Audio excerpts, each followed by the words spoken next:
Hello everyone, apa kabar? Semoga dalam keadaan sehat selalu ya.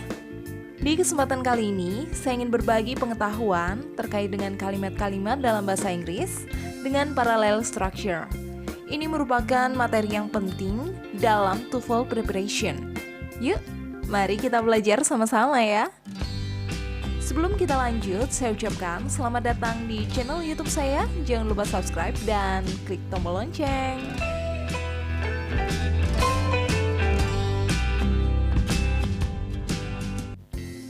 Seperti yang sudah saya sampaikan sebelumnya, hari ini kita belajar tentang parallel structure. Materi ini merupakan materi yang cukup penting dan sering diterapkan juga dalam TOEFL preparation. Nah teman-teman, di dalam video ini ada beberapa konten yang akan saya sampaikan. Ada 4 konten. Yang pertama, terkait dengan definition atau pengertian dari parallel structure. Kemudian yang kedua, tipe-tipe atau jenis parallel structure. Lalu yang ketiga, contoh parallel structure. Dan yang terakhir, yang keempat adalah exercise, yaitu latihan soal parallel structure. Nah, kita akan masuk teman-teman pada bagian yang pertama terkait dengan definition atau pengertian parallel structure. Sebenarnya apa sih parallel structure ini? Parallel structure adalah sebuah keseimbangan di antara dua atau elemen yang merupakan kata, frase, atau klausa yang ada dalam sebuah kalimat. Parallel structure ini digunakan dalam bahasa Inggris untuk memperjelas, mengefektifkan, dan menyelaraskan kalimat. Nah teman-teman, jadi ini merupakan bagian yang cukup penting ya untuk dipahami dalam bahasa Inggris. Kita lanjutkan ke bagian yang kedua, yaitu tipe-tipe atau jenis parallel structure. Ada beberapa tipe dari parallel structure ini teman-teman. Yang pertama, parallel structure adjective. Yang kedua, parallel structure noun. Parallel structure adverb. Lalu yang keempat, parallel structure gerund, lalu parallel structure phrase, dan yang terakhir adalah parallel structure clause. Apa saja ini? Mari kita akan bahas dengan contoh-contoh kalimatnya di dalam bahasa Inggris yang juga akan diterapkan dalam TOEFL preparation di bagian yang ketiga ini, yaitu contoh-contoh parallel structure. Nah, teman-teman, kita akan masuk pada contoh yang pertama ya, yaitu parallel structure adjective. Ada dua kalimat yang akan saya tampilkan di dalam video ini. Yang pertama, Mr. Simon is rich, kind, and honest. Lalu yang kedua, Mr. Simon is rich, kind, and slowly. Kalau kita perhatikan sekilas kalimat ini tampak mirip teman-teman. Tetapi setelah kata and, kalau di kalimat yang pertama, ini diikuti dengan kata honest.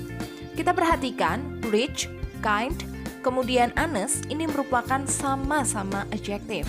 Tetapi di kalimat yang kedua, rich, kind, dan slowly di sini adalah adverb, bukan adjective. Maka yang benar adalah kalimat yang pertama teman-teman. Mengapa? Karena ada keseimbangan antara rich, kind, and honest yang sama-sama merupakan adjective.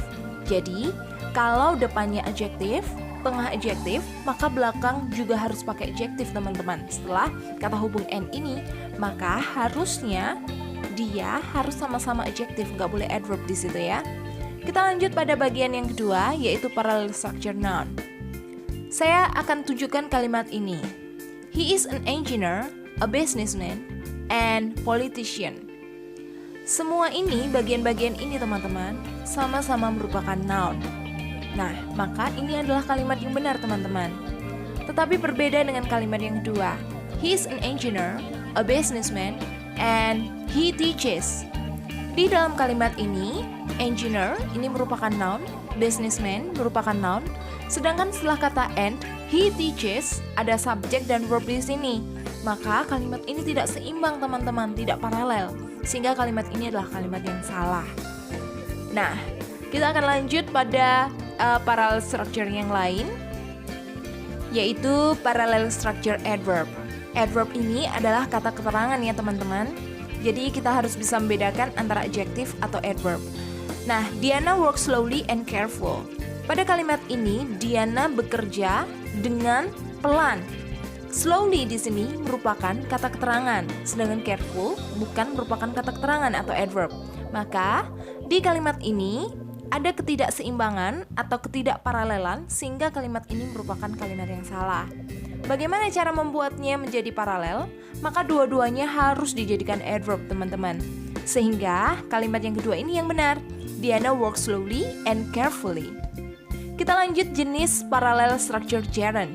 Gerund ini dalam tanda kutip dia adalah verb ing ya teman-teman. She has to decide going to university or get a job. Dia harus memutuskan. Nah di sini ada verb ing teman-teman. Sedangkan setelah kata or ini get-nya adalah verb 1. Maka dia bukan merupakan gerund sehingga kalimat ini adalah kalimat yang salah. Yang benar adalah kalimat bawahnya ya teman-teman. She has to decide going to university or getting a job. Jadi ada kata going yang merupakan gerund, lalu getting juga merupakan gerund. Sehingga kalimat ini adalah kalimat yang paralel atau seimbang. So this is correct. Oke? Nah, kita akan lanjutkan pada jenis berikutnya. Setelah parallel structure gerund, ada jenis selanjutnya yaitu parallel structure phrase, teman-teman. Nah, tentunya kita perhatikan dulu dengan contoh kalimat berikut ya, teman-teman. There are students in the classroom and in the library. Di dalam kalimat ini, di kanan dan kirinya kata and, kita perhatikan in the classroom, satunya in the library. Dua-duanya merupakan phrase, keterangan tempat ya. Nah, kalau yang di bawah, there are students in the classroom and study together. Depannya pakai phrase, sedangkan yang belakang study together ini merupakan verb. Nah, kalau belakangnya verb, maka di sini dia bukan merupakan kalimat yang benar, teman-teman. Tidak paralel. So, the second sentence is incorrect. Yang benar adalah kalimat yang pertama ya, teman-teman. Karena dia sudah seimbang, paralelnya setelah kata and dan sebelum kata and sama-sama merupakan phrase. Nah, kita akan lanjutkan, teman-teman, pada jenis parallel structure yang selanjutnya, yaitu parallel structure clause. Nah, di sini ya, kita perhatikan dengan contoh kalimat berikut. You should think about what you do and what you say. Sebelum dan sesudah kata and, ada what you do, yang satunya what you say. Sama-sama merupakan klausa, teman-teman, yang diawali dengan question word, yaitu kata what di sini sebagai penandanya. Maka dia sudah seimbang, teman-teman. Sedangkan kalau yang kedua, you should think about what you say and saying. Nah, depannya pakai what you do di sini, dia merupakan clause. Sedangkan yang belakang, saying, ini bukan merupakan clause ya, teman-teman. Justru ini merupakan gerund. Nah, karena jenisnya berbeda setelah kata and dengan sebelum kata and, maka ini merupakan kalimat yang salah, tidak paralel. Nah, seperti itu ya teman-teman. Kita sudah siap ya dengan latihan soal parallel structure untuk mengecek kembali apakah kita sudah benar-benar memahami apa yang sudah saya jelaskan sebelumnya. Mari kita cek bersama dengan mengubah kalimat berikut dalam tata bahasa yang benar. Kalimat yang pertama, he is an actor, a writer, and he starts a business. Actor, writer, ini sama-sama merupakan noun atau profesi ya teman-teman ya. Sedangkan setelah kata and, he starts a business, di sini dia bukan merupakan noun tetapi justru ada subjeknya, lalu ada verbnya, ya kan? Nah, sehingga ini bukan merupakan kalimat yang benar. Supaya benar bagaimana? Supaya benar sama-sama kita jadikan noun ya. He is an actor, writer, and a businessman. Nah, kalau seperti ini sama-sama merupakan noun. Jadi actor, writer, businessman sama-sama merupakan noun, maka sudah paralel kalimat ini. Lalu yang kedua deh. My secretary will prepare my proposal, type it, and copying it into Five. Perhatikan teman-teman, ada will prepare my proposal di sini ya. Dia pakai verb 1, type it pakai verb 1 juga. Setelah kata and, ini dia pakai verb ing teman-teman atau gerund. Maka ini bukan merupakan kalimat yang benar. Supaya benar, karena depan pakai verb 1 ya tadi ya. Lalu yang tengah juga type it itu pakai verb 1, maka belakang copying ini juga harus kita ubah dengan verb 1 juga supaya paralel atau seimbang. So, ini adalah kalimat yang benar. My secretary will prepare my proposal, type it, and copy it into 5. Nah, seperti itu ya teman-teman ya. Jadi kalau sudah seperti ini jadi paralel deh. Nah, kita akan lanjutkan dengan soal yang nomor 3 teman-teman. Slowly and with care, the nurse treats the old patients. Nah, pada kalimat ini slowly ini merupakan adverb teman-teman. Setelah kata and with care, ini bukan merupakan adverb teman-teman. Ada preposition juga ya malahan di sini.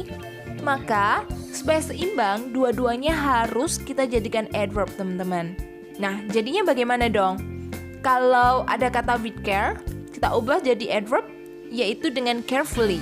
Nah, sehingga bunyi kalimatnya menjadi slowly and carefully the nurse treats the old patients. Nah, seperti ini teman-teman. Jadi cukup jelas ya dengan contoh-contoh soal berikut. Nah, demikian yang sudah saya jelaskan pada video ini terkait dengan parallel structure dan penerapannya dalam kalimat-kalimat bahasa Inggris. Kita akan bahas selanjutnya teman-teman pada bagian yang kedua, masih tentang parallel structure, tapi dalam penerapannya ke soal pilihan ganda. Sekiranya video ini bermanfaat teman-teman, cukup dukung terus channel saya dengan subscribe dan juga klik tombol lonceng. Jangan lupa share ke teman-teman yang lainnya ya, supaya channel ini dapat terus berkembang dan makin berkembang di selanjutnya. Perlu diketahui, apa yang sudah saya sampaikan, ini juga terambil dari buku TOEFL Preparation. Jika Anda ingin belajar lebih lanjut, Anda juga dapat beli bukunya loh. Buku ini cukup bagus sekali dan sangat rekomendasi untuk Anda. Siapa sih pengarangnya? Mari kita perhatikan. Buku ini merupakan karya dari Slamet Trianto dan Christina Handini. Menurut saya buku ini cukup lengkap sekali ya teman-teman. Bisa kita gunakan untuk persiapan TOEFL test. Di dalamnya ada penjelasan terkait dengan reading, kemudian juga listening, juga structure seperti yang sudah saya jelaskan di video ini. Jika Anda tertarik dan ingin mendapatkan bukunya, bisa langsung ke Arrow Bookstore. Dan jika bingung bagaimana ke Arrow Bookstore, bisa dicari langsung di aplikasi Shopee di handphone Anda masing-masing. Juga bisa kita temukan di Tokopedia, atau juga bisa langsung DM ke ownernya lewat akun Instagram Anda. Nah teman-teman, demikian yang sudah saya sampaikan di video saya. Jangan lupa ya, kita bisa dapetin bukunya ini, sangat rekomendasi untuk Anda. Selain buku-buku TOEFL, Arrow Bookstore juga menyediakan buku-buku pelajaran yang lain teman-teman. Baik itu pelajaran bahasa Inggris, ada juga kamus, atau mungkin segala kebutuhan Anda bisa langsung aja tanya kepada ownernya. Langsung pasti akan direkomendasikan mana buku yang terbaik untuk Anda. Demikian video saya hari ini. Saya ucapkan terima kasih dan sampai jumpa.